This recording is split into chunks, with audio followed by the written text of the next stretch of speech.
Hi, it's Ryan. We're going to do our first momentum example. I wrote it out already. In this example it says, we discovered a new species of bird. The bird is completely elastic due to its highly evolved feathers, meaning that when the bird collides with something, the ensuing collision is elastic. One day, the bird is pleasantly hovering when an airplane flying at 55 meters per second runs into the bird. Determine the bird's velocity after the collision. And what it should say after that is something like, assume a linear, one-dimensional collision.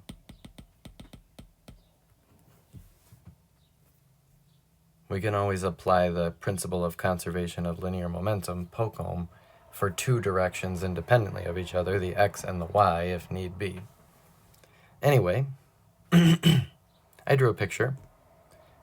Whenever we work with POCOM, we need two pictures, a before the collision picture and an after, so we can keep track of all the quantities.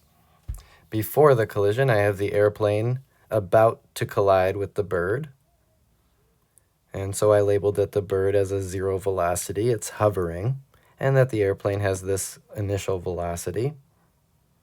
After the collision, I have it so the bird bounces perfectly off of the airplane, making it an elastic collision. And I have the airplane just continuing on its motion. And you can imagine that if an airplane runs into a bird, which would be a sad event in the real world, but the airplane probably doesn't slow down very much. It may slow down a little, but not enough for us to pay any mind to it. Anyway, there's our picture. To work through this problem, we have to first get an idea from the problem statement that we're dealing with a specific type of collision, namely an elastic collision. It means that the collision is elastic. So really we have two conditions for an elastic collision. Always do that.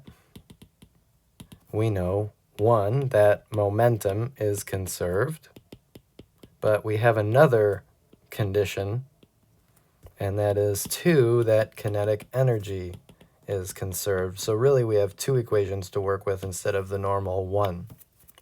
So we're going to start with the conservation of linear momentum. So we'll say using POCOM.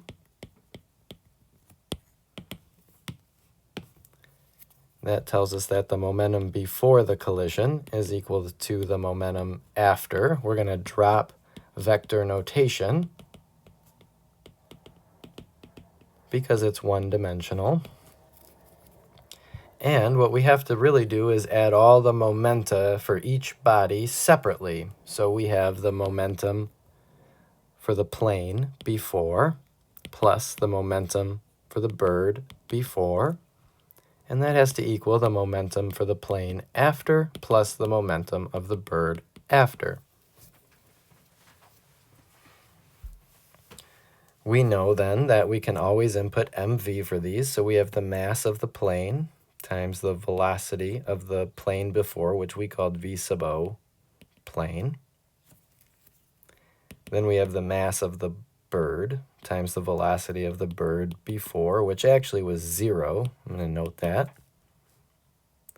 Then we have the mass of the plane and the velocity of the plane after, plus the mass of the bird plus times the velocity of the bird after, which was non-zero. So what I'm going to do is I'm going to collect a couple like terms here. I'm going to put the plane on one side, so I'm going to move this over. So we have mass plane times velocity initial of the plane minus velocity of the plane after.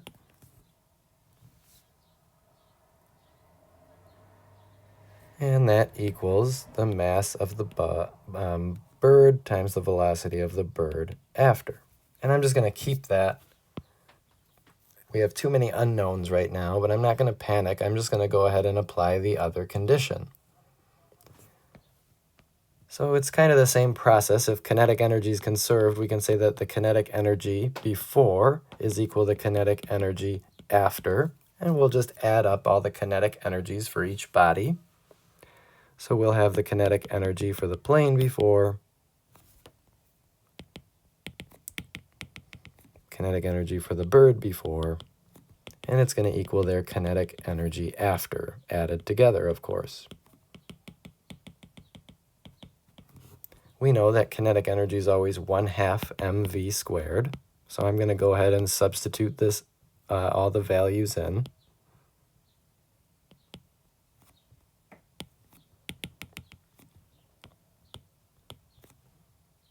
And this was 0. So I'll note that.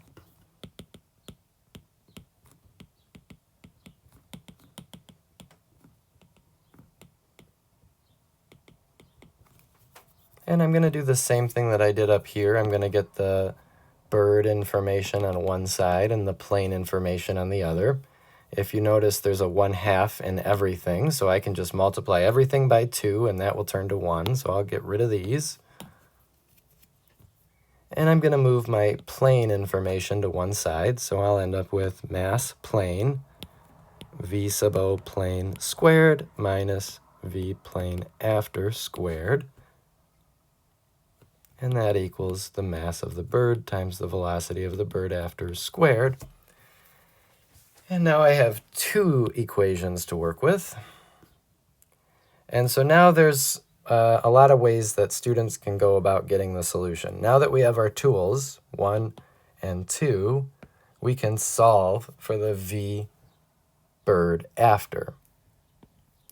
So one thing you could do is you could substitute this in here, but you'd have to do something with squaring and do a bunch of algebra to get mvb squared, or you could solve for vb after and substitute it in, but then you'd be getting rid of the thing you don't know. So there's a lot of algebra that could go on now. Or we could just divide both sides of this equation by this right here. I'm going to divide this equation by m bird v bird after. And that means I have to divide this side of the equation by the same thing. But instead of writing it like this, we know that that is equal to this side of our first equation. So instead of writing this, I'm going to write this, but they're equal, so that's okay. So this usually stresses the students out when they see it, but it's just a little trick. We're just dividing both sides by the same thing.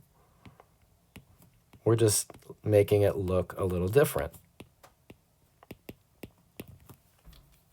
But these are equal, so we can divide them, each side. Okay, so look, we have the same masses here. They turn to 1. We have VBA squared. It turns to 1 with that. So we're left with just what we're looking for. We have the masses over here that will turn to 1. And now, this is another point where students may panic. But if this were a math class, if your teacher gave you this, what would your knee-jerk reaction be? What would you think to do right away?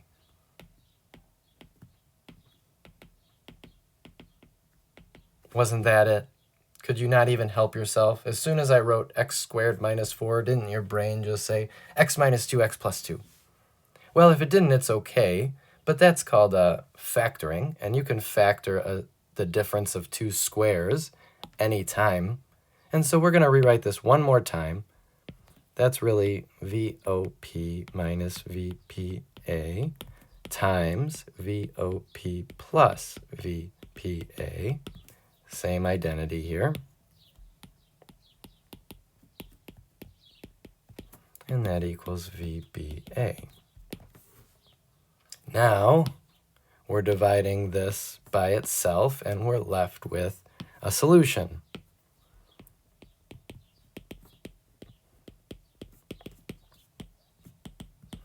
And we know that VOP is approximately equal to VPA, because the plane really isn't going to slow down much. And so we end up with the solution. So the bird ends up going twice as fast as the plane if it's an elastic collision.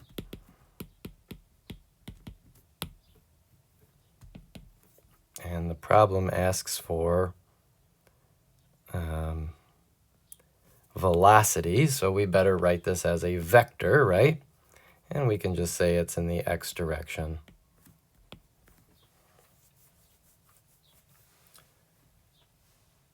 So that's an example where we work with an elastic collision, and that gives us two conditions. Instead of normally just having poke ohm, we also had that KE was conserved.